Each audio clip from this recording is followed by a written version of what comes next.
welcome our Group Managing Director and CEO of the company, Mr. Vijay Eswaran.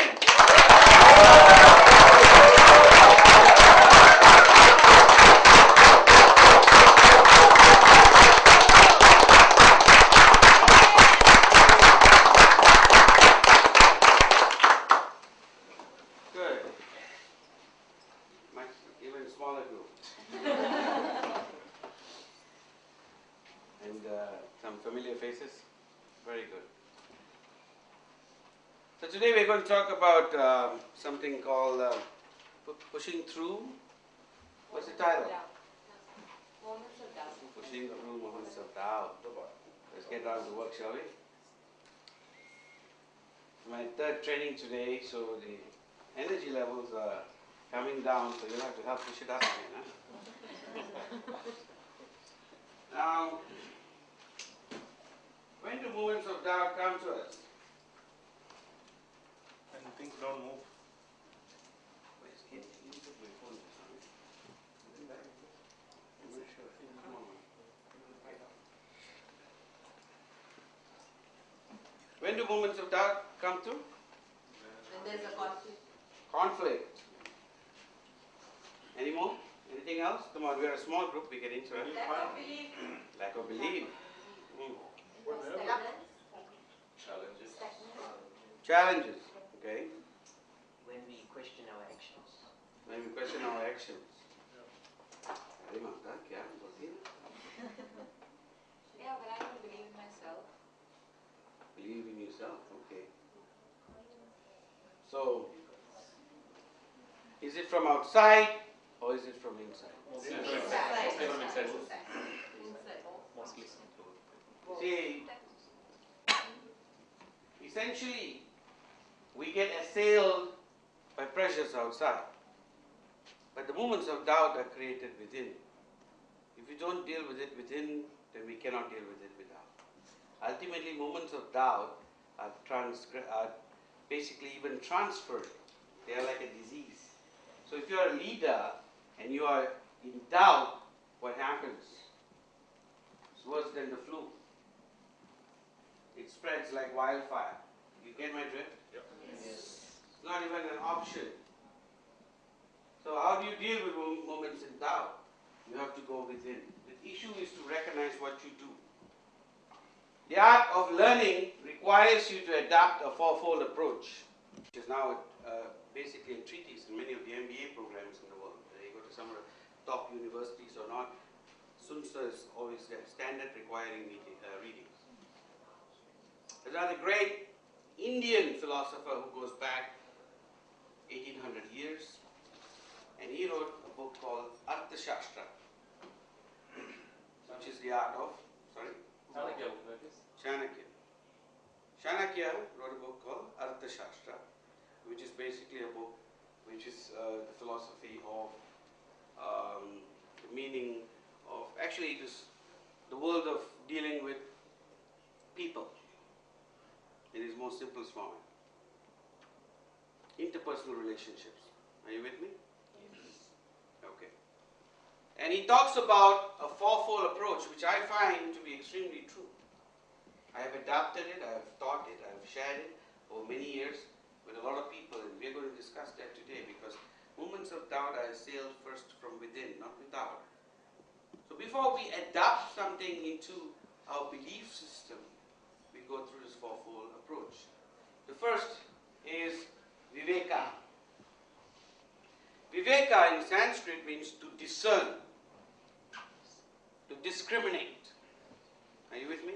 Yes. To discern or to discriminate. Hence, before you start, you ask the questions. What is this? Do I like this? Do I have any issues with this? Is this something that I want to learn? I want to acquire? I want to share? Are you with me? And you have to discern. And you have to discern very fairly. Not based on color, caste, creed, culture, parameters have to be removed from the act of discernment. So Viveka is, first of all, the open mind. Open mind requires you to empty your cup. Now you understand what emptying your cup means? Who doesn't understand? But how do you do? How do you empty your cup? You know the story about Master Suzuki, yes? I've shared this many a time. Some of you. Okay, I'll say it very shortly. Master Suzuki was a great Japanese philosopher who had a lot of students come from all over the world. One time he had this American who came over, and this American basically wanted to join Master Suzuki's program. And this guy had studied a whole bunch of, courses, philosophy, psychology, plus he was American. So he already felt he knew everything. Are you with me? Yeah. Yes. But Master Suzuki was very famous, so he felt I should learn something from him. Are you with me? Yes. So he came along and he studied. And basically, it starts off first, he was very annoyed because you start from the bottom of the rank, whatever you come in. Master Suzuki had three basic standards. You had apprentice, you had acolyte, and then you had adept. Are you with me? So when you come in as an apprentice, you sweep the temple floor, you clean the dishes, you rake the leaves, and all that stuff. And this guy was very upset he had to do that, so he was doing all of that, and you should do it for a year. But since he wanted to learn, he did it. Are you with me? Yes.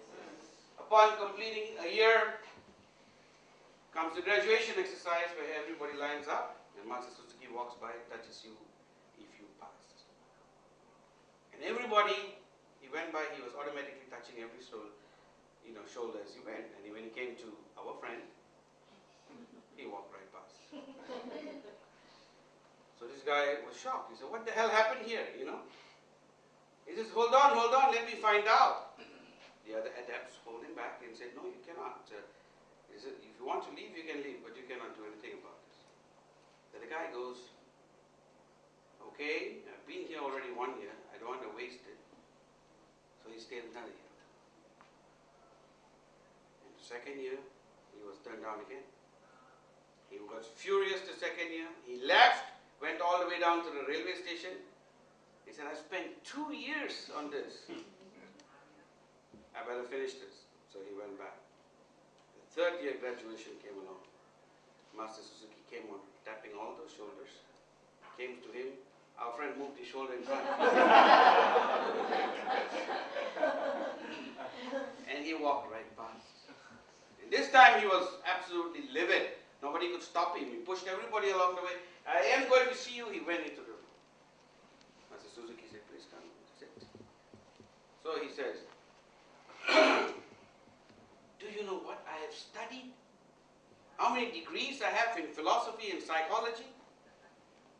I went into this school, I studied Hatha Yoga, I did this, I did that, I stood on my head, I've done everything. And here I can't even pass the apprentice level. Does it make sense? Master says, let's have some tea, we'll talk about it. So he starts to say, please pour me some tea. And the guy pours the tea and keeps talking, You know where I went, I studied here, and then when I was with Master so-and-so, he said I was the best student there. I got magna cum laude, this, that, study. And he filled a cup and put the pot down. And Master said, why did you stop? He says, well, cup almost full. Did I ask you to stop? He said, but cup almost full. He said, if you're going to be a leader, you have first to be a follower. Did I ask you to stop? No. Did I ask you to think? So he said, no.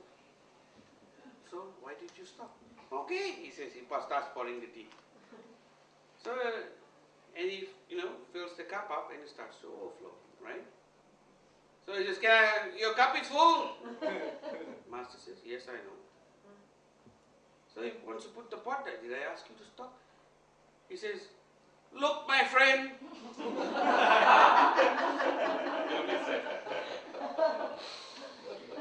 Or he can be very Indian. Look, my friend.